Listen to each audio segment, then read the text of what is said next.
কিরে, তুই বিছানায় শুয়েছিস কেন? তো কোথায় শুব? তোর রুমে তো সোফাও নেই। সোফা নেই তো কি হয়েছে? ফ্লোর আছে না, ফ্লোরে শুয়ে পড়। মানে? ফ্লোরে শুয়ে পড়বো মানে?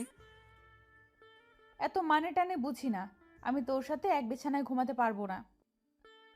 কেন ঘুমাতে পারবি না? শোন, বিয়েটা যেভাবেই হোক, এখন আমি তোর স্বামী। আর তোর ভয়ের কিছু নেই। আমি তোকে কিছু করব না। সেটাও যদি না হয় তাহলে তুই নিজেই ফ্লোরে শুয়ে পড়। ফ্লোরে আমার ঘুম আসে না। আমার সম্ভব বিরক্ত লাগছে মেয়েটার কর্মকাণ্ড দেখে। ইচ্ছা করছে কানের নিচে দুইটা দিয়ে দেই। এরপর সে আবার বলতে শুরু করলো। এই শোন, এটা আমার রুম, সো বিছানাটাও আমার। আমার বিছানায় আমি ঘুমাবো। তো কি হইছে? ভুলে গেছিস এতদিন আমার বিছানায় ছিলি আর আমি সোফায় ছিলাম? আমি নিজের ইচ্ছায় ঘুমাইনি। তুই তো বললি আমাকে বিছানায় ঘুমাতে। দূরে ফালতুর সাথে কথা বলে পারা যাবে না। তাই আমি নিজেই ফ্লোরে শুয়ে পড়লাম। শুয়ে শুয়ে ভাবতেছি, তন্নি যদি কালকে আমাদের বাসায় যাওয়ার পর শুনে যে আমি হানিমুনের ব্যবস্থা করে আসছি, তখন কি করবে? এগুলো ভাবতে ভাবতে দেখলাম ফকিরনি খুব আরাম করে ঘুমিয়ে আছে। মনে মনে বললাম, তন্নি তুই হয়তো জানিস না আমি কি জিনিস। তোরে আমি এমন সোজা করব যে তুই আমাকে ছাড়া কিছুই বুঝবি না। এসব ভাবতে ভাবতে কখন যে ঘুমিয়ে পড়েছি নিজেও জানি না। খুব সকালবেলা ঘুমটা ভেঙে গেল। ঘুম থেকে উঠতে যাব এমন সময় দেখি পুরো পিঠটা ব্যথা করতেছে। করারও কথা, সারা রাত ফ্লোরে ছিলাম, তাই একটু বেশি ব্যথা করছে। খাটের দিকে তাকিয়ে তন্নি খুব আরামে ঘুমিয়ে আছে। ঘুমন্ত অবস্থায় ওকে একদম বাচ্চাদের মতো লাগছে। মুখটা অনেক মায়াবী লাগছে। আমি অনেকক্ষণ তাকিয়ে রইলাম। একটু পর দেখলাম ওর কতগুলো চুল উড়ে এসে মুখটা ঘুরে রাখছে। ইচ্ছে করছে চুলগুলোকে আলতো করে আবার পেছনে সরিয়ে দেই। বিয়ের পর থেকে এখনো পর্যন্ত তন্নিকে টাচও করিনি। এখন খুব ইচ্ছা করছে ওর মায়াবী মুখটা একটু হাত বুলিয়ে দিতে। কিন্তু যদি জেগে যায় তাহলে আমার 12টা বাজাবে। কিন্তু নিজের ইচ্ছাটাকে আর কন্ট্রোল করতে পারলাম না। ওর মুখের চুলগুলো আস্তে আস্তে সরাতে লাগলাম। হঠাৎ করেই তন্নির ঘুম ভেঙে যায়।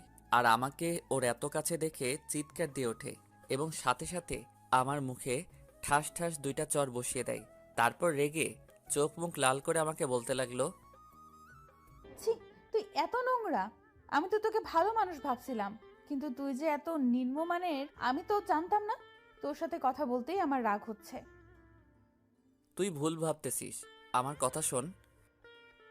তোর কোনো কথাই আমি শুনবো না। এমন সময় তন্নির আম্মু এসে আমাদের ডাক দেয় এবং বলে তাড়াতাড়ি নিচে যেতে, নাস্তা রেডি। তারপর আমি আর কিছু না বলে ওয়াশরুমে চলে যাই। ফ্রেশ হয়ে এসে ওর রুমে বসে আছি। সেও কোথায় যেন গেছেন। বসে বসে ভাবছি, মানুষ করো সহজে অবিশ্বাস করতে পারে। আমি যদি জোর করে কিছু করার চেষ্টা করতাম তাহলে তো বিয়ের প্রথম রাতেই করতে পারতাম। বাট ওগুলো তো আমার মনে নেই।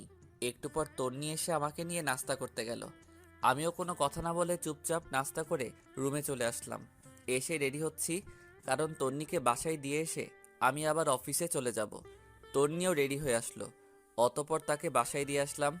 অফিসে গিয়ে দেখি অনেক কাজ জমে আছে। এক নাগাড়ে করতে লাগলাম। ঘড়ির দিকে তাকিয়ে দেখি 2টা বাজে। না, এখন আর কাজ করা যাবে না। আমি উঠে নামাজ পড়লাম। তারপরে ক্যান্টিনে গেলাম নাস্তা খাওয়ার জন্য। এমন সময় তন্নির কল আসলো। বলো, কি হয়েছে? কিন্তু কলটা দিয়েছে বাবা। তারপর উনি বলল, তন্নি না, আমি তোর বাবা বলছি। বাবা এ সময় কল দিয়েছো, কিছু বলবে? তুই এখন কোথায়? ক্যান্টিনে এসেছি নাস্তা করার জন্য। নাস্তা করার দরকার নেই, তুই বাসায় আয়, একসাথে খাবো। কিন্তু বাবা। কোনো কিন্তু না, তোর সাথে কথা আছে। আচ্ছা ঠিক আছে, আসতেছি। এরপর আমি বাসায় চলে গেলাম। গিয়ে দেখি সবাই খাবার টেবিলে বসে আছে। মনে হচ্ছে আমার জন্য বসে আছে। আমি গিয়ে মায়ের পাশে বসলাম। খাওয়া দাওয়া শুরু হলো। এক সময় বাবা বলল, তোকে যে বলেছিলাম আমরা গ্রামের বাড়ি যাব, মনে আছে তোর? তোর দাদা দাদুর কবর পাকা করব। হুম, আছে, কিন্তু কিন্তু কি? আমি কোথাও যেতে পারবো না। আরে তুই আমাদের সাথে যাবি কেন? তোরা তো ঘুরতে যাচ্ছিস। না বাবা, আমরা কোথাও যাচ্ছি না। দরকার হলে তন্নিকে তোমাদের সাথে নিয়ে যাও। দেখলাম তন্নি আমার দিকে আর চোখে তাকিয়ে আছে। তারপর মা বললেন, এটা কেমন কথা? তুই না কালকে বললি তোরা ঘুরতে যাবি? হুম, বলেছিলাম, বাট আর যাব না। আমার কাজ আছে, সবকিছু ক্যান্সেল করে দিয়েছি। তারপর বাবা তন্নিকে জিজ্ঞেস করলো ওনাদের সাথে যাবে কিনা। তন্নি না করে দিল। আমিও আর কিছু না বলে সোজা রুমে চলে গেলাম। বিকেলবেলা আর অফিসে গেলাম না। সেই দিন বিকেলবেলা সানি আর আয়মানের সাথে আড্ডা দিলাম অনেকক্ষণ।